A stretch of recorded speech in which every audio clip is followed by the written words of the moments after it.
Hello friends, welcome to my blog. তো বন্ধুরা, আজ সেই ঐতিহাসিক মুহূর্ত যেদিন আমার বন্ধু এই পৃথিবীতে প্রথমবার এসেছিল। তো তার জন্মদিনের উপলক্ষে আজকে আমি আমার গাড়িটা পরিষ্কার করে নিলাম তার জন্মদিনের বিভিন্ন কাজ করার জন্য। গাড়ি পরিষ্কার করার পর রেডি হয়ে নিলাম, আর এটা হচ্ছে ফাইনাল লুক গাড়ির। তো এরপর চলে গেলাম একটা বন্ধুকে নিতে, কারণ তার সাথে যেতাম বাজারে, এবং সেখান থেকে গেলাম পেট্রোল পাম্পে। পেট্রোল পাম্পে তেল ভরে টরে চলে গেলাম কেকের দোকানে। কেকের দোকান থেকে একটা কেক নিলাম, এবং কেক নেওয়ার পর সেখান থেকে আবার বেরিয়ে এলাম মিষ্টির দোকানে। মিষ্টির দোকান থেকে কিছু মিষ্টি কিনলাম, এবং মিষ্টি কেনার পরে চলে গেলাম সোজা বন্ধুর বাড়ি।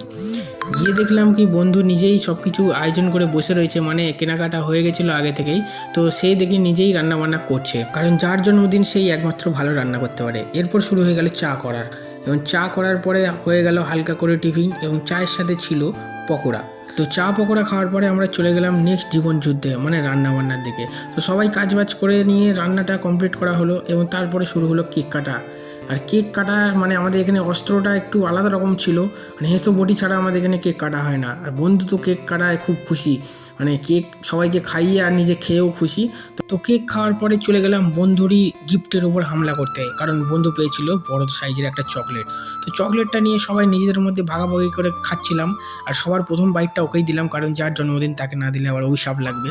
তো এরপরে আমরা চলে গেলাম মেন খাওয়া দাওয়ার দিকে, এবং খাওয়া দাওয়া করে সবাই বাড়ি না যেতে চাইলে জোর করে বাড়ি পাঠিয়ে দেওয়া হলো। আর আজকে আমাদের ব্লগটা এখানেই শেষ হলো। তো এই হলো কিছু মুহূর্ত আমাদের।